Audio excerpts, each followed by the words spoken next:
Taip pat labai norėčiau padėkoti tiem dienraščio Klaipėda skaitytojams ir visiems klaipėdiečiams, kurie šiais metais ypač aistringai balsavo metų jūrininko rinkimuose ir šiandien mes turim rezultatą.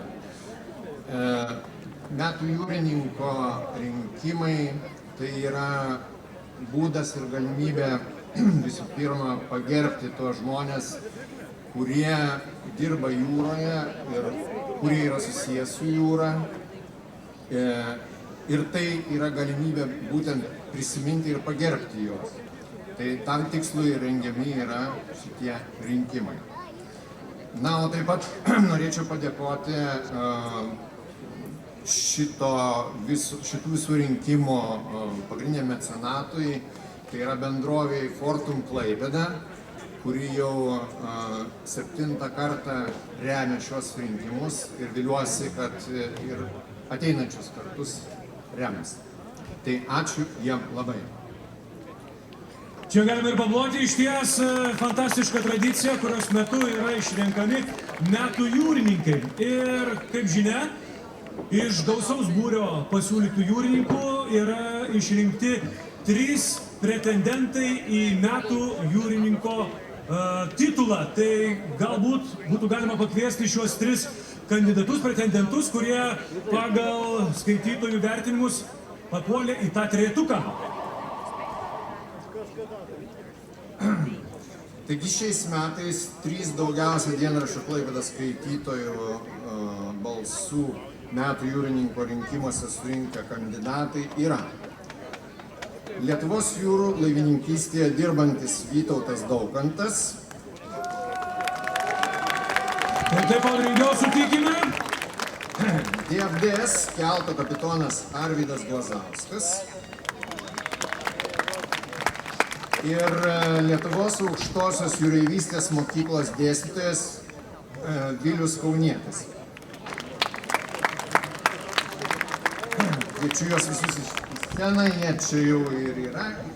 Nėra tik tai Arvydo Glazausko, kuris reise šiuo metu yra, bet jį atstovauja jo kolega ir ilgametis kapitonas Henrikas Žalandauskas.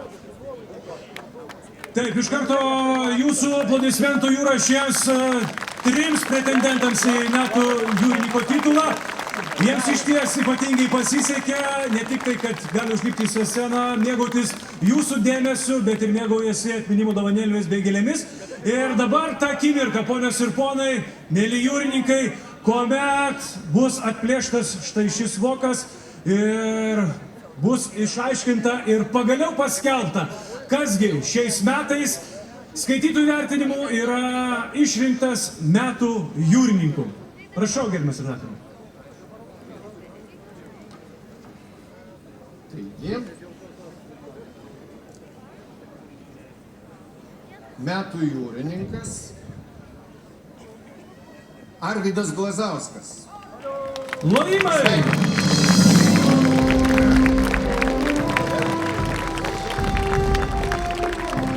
Kadangi kapitonas Arvydas Glazauskas šiuo metu, kaip minėjom, yra reise, jis yra DFDS įvais kelto kapitonas, atsiimti šio garbingo apdovanojimo atvyko jo kolega, mokytojas, ilgametis kapitonas Henrikas Žalandauskas ir mes jam perdodame ir šį ąžuolų vainiką ir be jokios abejonės metų jūrininko skulptūrėlę ir jūsų plojimai, kurie skirti metų jūrininkui Arvydui Glazauskui. Galbūt jis girdi šią plojimų jūrą, tikrai jaučia jūsų visų palaikymą. Gerbiamas Henrikai, galbūt keletą žodžių, vis tiek turbūt žinote, kaip jaustųsi šią akimirką gerbiamas Arvydas. Pasakykit bent kažką skaitytojams žmonėms, kurie rinko. Didelis ačiū visiems žmonėms, kurie balsavo už mano kolegą, DFDS įvais darbuotoją, kapitoną. Labai fainą žmogų Arvydą Glazauską. Man dar maloniau užsidėti šį vainiką ir gauti tos prizus, kadangi ilgus metus su juo dirbau ir jis pats pasakė, kad atiduotų mielai visus balsus man. Tai kągi, pašvęskime. Na, iš ties yra ką švęsti, ne tik tai jūrininkai švenčia, bet švenčia ir visi jūros šventės dalyviai. Dar kartelį paplojame visiems pretendentams ir nugalėtojui ir lauksime kitų metų rinkimų. Plojimai, ačiū Jums, sveikinam, dėkojam dienraščiui Klaipėda už puikią iniciatyvą. Štai taip draugiškai jūrininkų bendruomenė gyvena, sveikina vieni kitus. Šiandien yra šventinė diena ir be jokios abejonės šventė yra visiems. Dar kartelį plojimais palydėkime kapitonus, jūrininkus, kurie dirba svarbų, atsakingą ir sunkų darbą. Ir jiems...